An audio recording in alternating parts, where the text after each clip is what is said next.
तो hello friends, मैं हूं सतीश कुमार और आप देख रहे हैं सतीश एजुकेशन सेंटर। तो आइए आज हम शुरू करते हैं अनुपात एवं समानुपात। तो हमने फर्स्ट चैप्टर हमने इसका करा दिया था। तो हम आज हमारा ये सेकंड चैप्टर है, रेशियो एंड प्रोपोर्शन। तो आज हम नेक्स्ट भाग दो शुरू करते हैं। भाग दो, फर्स्ट चैप्टर हमने करा दिया था। अब आज हम भाग दो शुरू करते हैं। तो इसमें आगे के कुछ क्वेश्चन रह गए थे, तो वो कुछ क्वेश्चन हम हल करते हैं। तो देखते हैं आगे के कुछ क्वेश्चन। तो आज हम शुरू करते हैं तृतीयानुपात, चतुर्थानुपात और मध्यानुपात। तो तृतीयानुपात कैसे करते हैं हम? जैसे 16 तथा 24 का, 16 तथा 24 का तृतीयानुपात क्या है? अब हम तृतीयानुपात पढ़ेंगे कि 16 तथा 24 का क्वेश्चन ऐसे ही बनते हैं, तृतीयानुपात चतुर्थानुपात। और 16 तथा 24 का तृतीयानुपात क्या है, तो उसको किस तरीके से हल करेंगे इसका ध्यान से समझना। 16 अनुपात यहाँ हम रख लेंगे 24, ये हमारा 16 तथा 24 का तृतीयानुपात बताना है। तो 16 अनुपात 24 ही रख लिया और समानुपात का निशान रख लेंगे। तो ये 24 है, अंदर का जो 24 है ये वाला यहाँ हम रख देंगे, यहाँ पर 24 आ गया। और अनुपात में रख देंगे, हमें तृतीय अनुपात चाहिए, ये वाला सेम है यहाँ रख लेंगे। तो यहाँ क्वेश्चन मार्क, यानी हमें ये निकालना है। तो उसका अंदर से अंदर गुणा हो जाएगा, बाहर से बाहर गुणा हो जाएगा। तो 16 गुणा क्वेश्चन मार्क आ गया बराबर 24 गुणा 24। आगे इसे कट जाएगा, 8 से ये गया, 12 से ये गया, 8 से ये 3 बार चला गया, 8 तिया 24। तो क्वेश्चन मार्क बराबर 12 गुणा 3। क्वेश्चन मार्क की जगह क्या आ गया, 12 तिया, यहाँ पर आ गया हमारा 36। ये हमारा आंसर है। अब वेरीफाई करना हो तो कैसे करेंगे इसको? वेरीफाई कर लेंगे, इसके क्वेश्चन मार्क की जगह हम 36 रख लेंगे, वेरीफाई हो जाएगा। तो करके देख लेते हैं। 16 अनुपात 24 समानुपात 24 अनुपात, ये हमारा यहाँ पर क्वेश्चन मार्क की जगह यहाँ 36 रखेंगे। तो इसको कर लो, अंदर से अंदर का गुणा, बाहर से बाहर का गुणा। तो 16 गुणा 36 बराबर 24 गुणा 24। इसको गुणा कर लो, दोनों बराबर, यहाँ पर दोनों बराबर गुणा आएंगे। तो 36 का 16 में करके देखो, 36 16, 6 सिंह 36, 3 6 18 19 20 21 गुणा 36 से कम 36 6 7 576, 576 और 24 24 का भी 576, ये बराबर आए। तो इसका मतलब ये हमारा आंसर 36 सही है। ये समानुपात हो गया, यानी तृतीयानुपात। हमारा तृतीयानुपात हम इसी तरीके से हल करेंगे जैसे ये करा हुआ है। एक सवाल और देखते हैं हम इसका।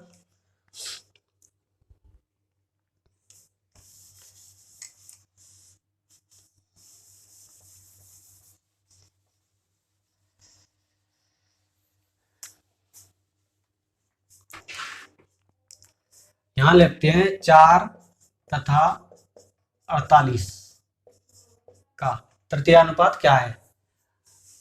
तो इसको भी ऐसे ही रख लेंगे, 4 अनुपात 48 समानुपात। इस 48 को आगे रख लेंगे 48, और यहाँ क्वेश्चन मार्क रख लेंगे।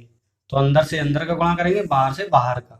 तो 4 गुणा क्वेश्चन मार्क यहाँ रख दिया बराबर, आगे इन दोनों का गुणा कर देंगे, 48 गुणा 48। तो 4 से ये कट जाएगा, 4 से ये कट गया, 4 एकम 4, 4 दूनी 12 से कट गया। तो इसका मतलब ये क्वेश्चन मार्क, ये 12 इंटू 48 आंसर आ जाएगा। तो आंसर कितना है, 48, 480 और 48 दूनी 96, 6 17 500, यहाँ आ गया हमारा 576। आगे देखते हैं।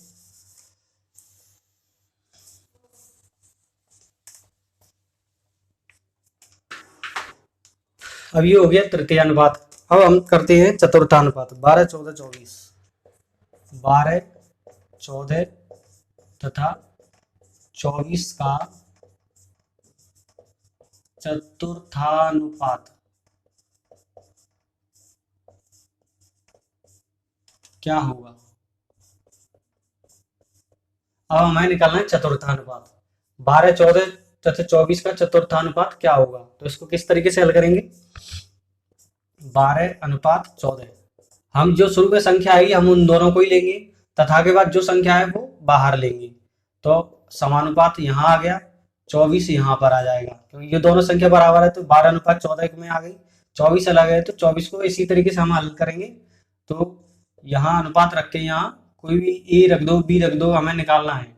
तो यहाँ हमने ए रख दिया, चतुर्थानुपात पूछा है तो अब सीधी सी बात है कि इसको अंदर से अंदर गुणा करेंगे, बाहर से बाहर गुणा करेंगे। तो 12 गुणा ए बराबर 14 गुणा 24।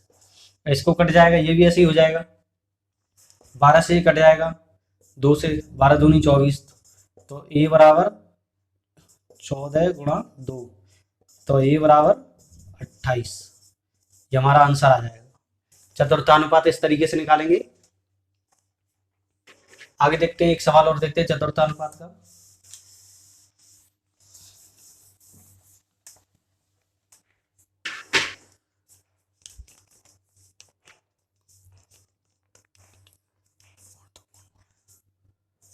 पॉइंट 2, पॉइंट 12 तथा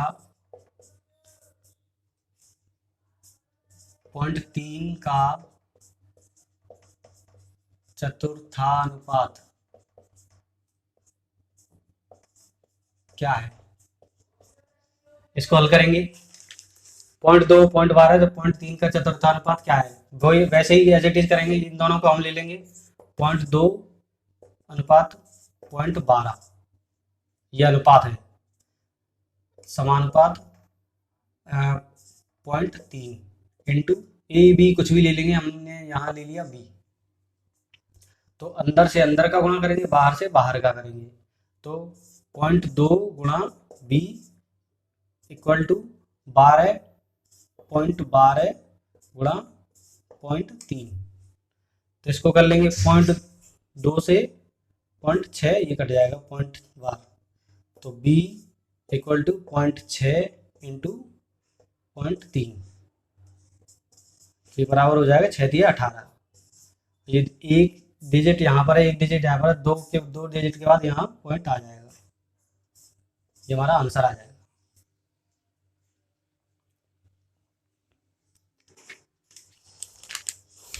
अब देखते हैं, आगे देखते हैं। तृतीय अनुपात हो गया, चतुर्थानुपात। अब हम पढ़ेंगे मध्यानुपात। तो मध्यानुपात भी इसी तरीके से है, देखते हैं। 6 तथा 24 का मध्यानुपात क्या है? अब ये है हमारा मध्यानुपात। तृतीयानुपात, चतुर्थानुपात हो गया। मध्यानुपात कैसे पढ़ेंगे हम? 6 तथा 24 का मध्यानुपात क्या है? इसको ध्यान दीजिए किस तरीके से निकलेगा। तो हम क्या करेंगे कि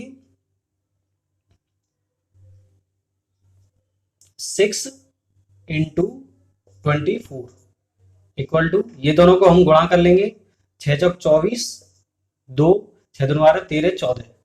ये हमारा आ गया एक वर्ग। मध्यानुपात में हमेशा एक वर्ग निकल के आएगा, हम दोनों इंटू करेंगे तो एक वर्ग निकल के आएगा हमेशा।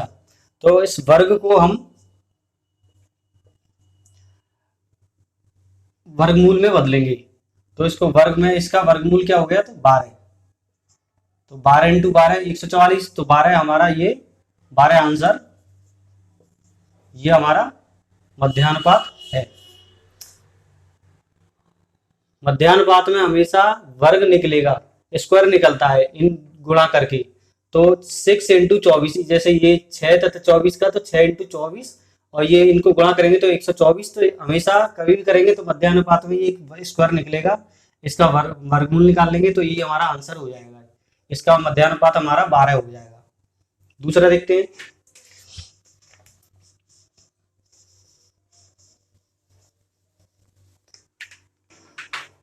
6 तथा 54, 6 तथा 54, 6 तथा 54 का मध्यानुपात क्या है? तो इसको देखते हैं। 6 गुणा 24 54, तो 6 चौक 24, 2 6 बजे 30 31 32। अब ये स्क्वायर के रूप में आ गया। अब इसको निकाल देंगे। 324 किसका होता है? 18 का। ये हमारा आंसर, ये मध्यानुपात है हमारा। इसी तरीके से निकालेंगे। आगे देखते हैं।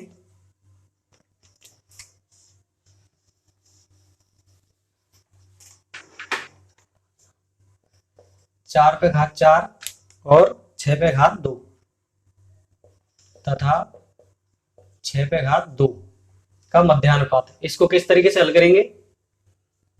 तो 4 पे घात 4 गुणा 6 पे घात 2, तो इसको इस तरीके से करेंगे। 4 से 4 बार 4 चौक 16, 16 चौक 64 और 64 चौक 4 चौक 16, 16 चौक 64, 64 चौक 4 चौक 16, 1 6 चौक 24 और 1 25। यहाँ आ गया हमारा 256 इंटू 6 6 36।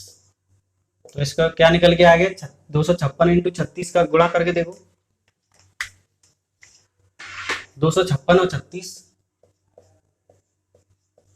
36 का गुणा का 6 6 36, 3 6 33, 3 6 2 12 13 14 15 और 6 3 18, 25 75 76, 1 6 12 9, 9216 बराबर 9216। ये हमारा एक वर्ग निकल के आया है। तो अब ये वर्ग निकल के आया है तो इसको हम आंसर वर्गमूल में चेंज कर देंगे। तो ये किसका वर्गमूल हो गया जी? 9216। देखो 9216 किसका वर्गमूल हो गया जी? तो इसका आंसर आ जाएगा, ये दो हमने वर्गमूल सिखाया रखा है तो किस तरीके से निकालेंगे? 9 नंबर 81, 9 नंबर 81, तो 1 1 1 6, 9 9 18, 18 से निकाल लेंगे। 3 3 9 7 7 9 6 6 36, 3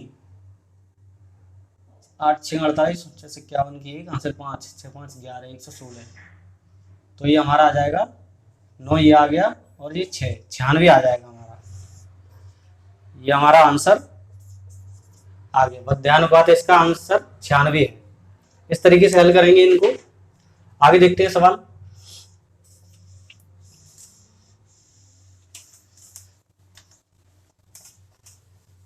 हमने पढ़ लिया तृतीयानुपात, चतुर्थानुपात और मध्यानुपात। आगे के सवाल हम देखते हैं किस तरीके से, यही सवाल हमें घुमा फिरा के मिलते हैं, तो देखते हैं किस तरीके से मिलते हैं आगे घुमा फिरा के। आगे देखते हैं।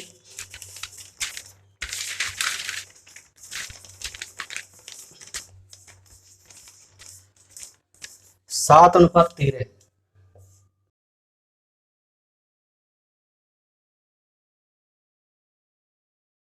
के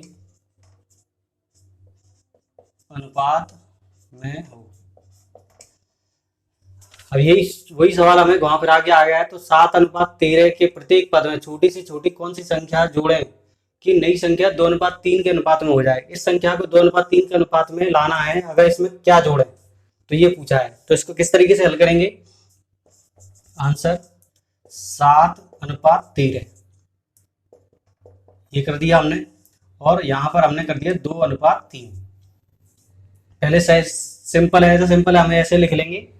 अब क्या करेंगे? इसको अंदर से अंदर का गुणा कर देंगे और बाहर से बाहर का गुणा करेंगे। देखते जाइए क्योंकि ये बाद में चेंज होने वाला है, इसलिए। तो क्या करेंगे? 7 तिया 21, बाहर से बाहर गुणा करेंगे तो 7 गुणा 3 इक्वल टू 13 दूनी 13 गुणा 2, तो 7 तिया यहाँ हमारा आ गया 7 तिया 21 इक्वल टू 13 दूनी 26। अब आप सोच रहे होंगे ये क्यों नहीं आया बराबर, क्योंकि हम ये लिखा है कि क्या जोड़ें, तो हम 26 में से 21 को माइनस कर देंगे। तो 26 माइनस 21 बराबर 26 में 21 गए 5।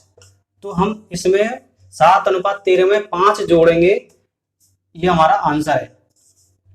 जब हम इसमें 5 जोड़ेंगे तब अनुपात 2 अनुपात 3 के अनुपात में बन के आएगी ये संख्या। तो इसको वेरीफाई कर सकते हैं हम एक बार। 5 जोड़ने से हमारा 2 अनुपात 3 कैसे आएगा? क्योंकि हमें अब इसमें जोड़ना है, प्रत्येक पद में छोटी से छोटी संख्या कौन सी जोड़ा है, क्यों अब हमें इसमें 5, इनमें 5 जोड़ना है। 7 और 5 12 अनुपात 13 में फिर 5 जोड़ देंगे, 13 14 18 हो जाएगा। ठीक है, यहाँ से ये समानुपात लगा दिया। अब यहाँ पे 2:3 ही रखेंगे क्योंकि हमें जोड़ना इसमें है, तभी तो 2:3 बन के आएगी। तो 2:3, तो अंदर से अंदर का गुणा कर देंगे और बाहर से बाहर का। तो 12 गुणा 3 इक्वल टू 18 गुणा 2। तो देखो 12 तिया 36 इक्वल टू 18 दूनी 36। तो इसका मतलब ये हमारा आंसर सही है। हमारा 5 जोड़ना है 7:13 में, तब हमारा 2:3 के अनुपात में बदल बदल के आएगी। तो हमारा ये अब आया है आंसर सही। तो हमारा आंसर है ये 5, ये सही है बिल्कुल। एक सवाल और देखते हैं इसी तरीके से।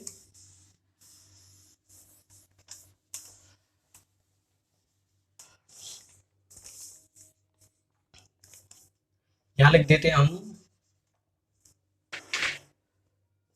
3:5। यहाँ लिख देते हैं 3:4। अब यही है 3:5 के प्रत्येक पद में छोटी से छोटी कौन सी संख्या जोड़ेंगे 3:4 में हो। तो हम कैसे करेंगे, 3:5 समानुपात और 3:4। इसको पहले तो हम as it is simple format में हम ऐसे लिख लेंगे। अब अंदर से अंदर का गुणा करेंगे, बाहर से बाहर का। तो 3 गुणा 4 बराबर 5 गुणा 3, 5 गुणा 3। तो 4 तिया 12 बराबर 5 तिया 15। तो हम 15 में से 12 घटाएंगे, 15 माइनस 12 बराबर 3। ये हमारा आंसर है। 3 जोड़ेंगे प्रत्येक पद, इसमें भी 3 जोड़ना पड़ेगा, इसमें भी 3 जोड़ना पड़ेगा, तब हमें 3:4 का हमारा अनुपात आएगा। तो हमारा आंसर है ये 3। कि इसमें बोला है कि कौन सी संख्या जोड़े, तो हमें 3 जोड़ना पड़ेगा प्रत्येक पद में। तो हमारा ये आंसर सही है। आगे देखते हैं।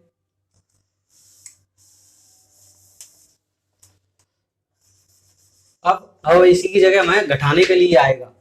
तो घटाने के लिए क्या आएगा, 15:19। 15:19 के प्रत्येक पद में छोटी से छोटी संख्या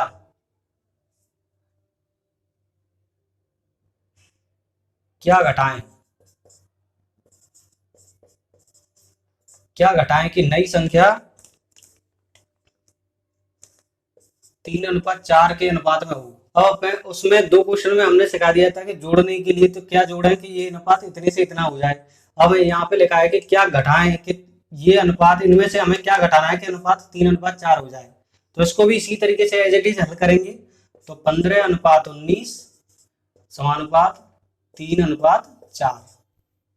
तो इसका भी अंदर से अंदर और बाहर से बाहर करेंगे। तो 15 गुणा 4 बराबर 19 गुणा 3।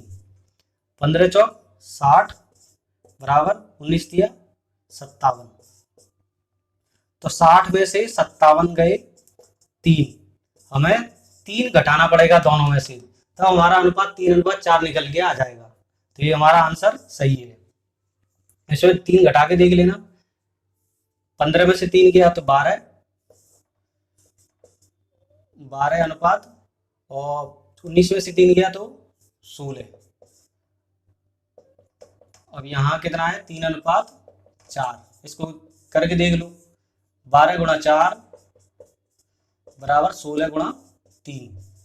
12 चौक 48 बराबर 16 तिया 48। इसका मतलब हमारा आंसर ये सही है कि हमें 3 घटाना पड़ेगा इनमें से, तब हमारा आंसर 3 आ जाएगा। ये अनुपात हमारा 3:4 आएगा। इसी तरीके से हल करेंगे हम ये वाले सवाल। तो रेशियो ऑफ प्रोपोर्शन को इस तरीके से घुमा के देते हैं। तो आगे सवाल करते हैं।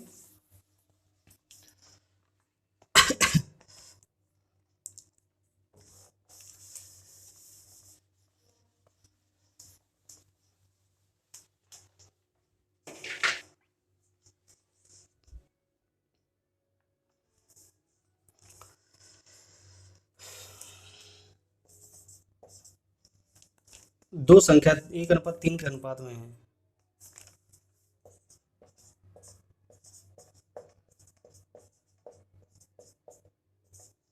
एक अनुपात 3 के अनुपात में है। यदि इनका योगफल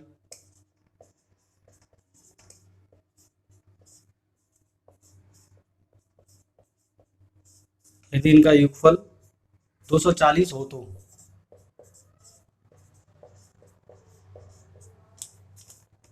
इनका अंतर कितना है।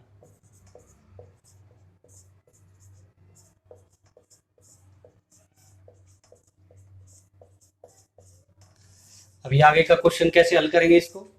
दो संख्याएं 1:3 के अनुपात के में है, यदि इनका इन दोनों का योगफल हमारा 240 बैठता है तो इनका अंतर क्या होगा। जब इनका योगफल 240 है तो इनका अंतर क्या होगा। तो इसको किस तरीके से हल करेंगे।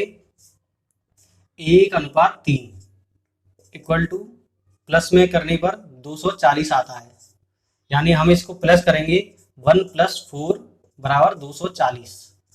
तो 1 + 3 सॉरी, यानी 1 + 3 यानी 4 बराबर 240। 4 से ये कट जाएगा, कितना आ जाएगा 4 से 60 आ गया। अब 60 आ गया तो अब हमारा अनुपात क्या था 1:3, तो 1 में 60 आ गया है।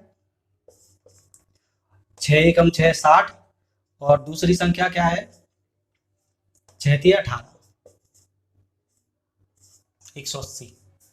तो हमारा इन दोनों को जोड़ेंगे तब हमारा 240 आ जाएगा। तो दो संख्या ये है हमारी, एक 60 है क्योंकि 60 आ गया तो 60 से 1 के गुणा करेंगे तो 60 और 60 से 3 से गुणा करेंगे तो 180। दोनों को जोड़ेंगे तो 240 हमारा ये आंसर आ जाएगा। तो इनका अंतर कितना है 140, 180 में से 60 घटा दो, अंतर प्लस में तो ये आ गया, अंतर कितना है 120, 120 का अंतर है, ये हमारा आंसर है 120, अंतर हमारा 120 आया। ये इतना लंबा बताया, सीधे सीधे कैसे करेंगे इसको।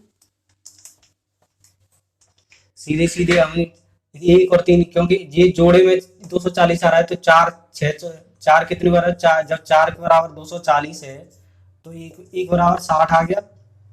1 में 6 एकम 6, एक संख्या ये आ गई 6 × 18 180 ये आ गया।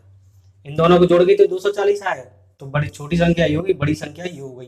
अंतर कितना आ गया बराबर 120। इस तरीके से हल होगा। आगे देखते हैं।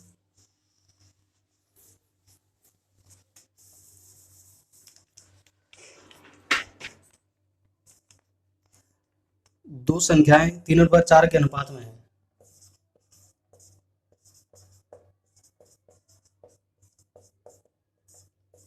तीन अनुपात 4 के अनुपात में है, इनका एलसीएम 84 है।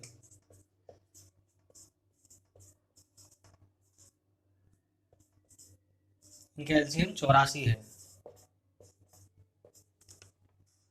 बड़ी संख्या क्या है।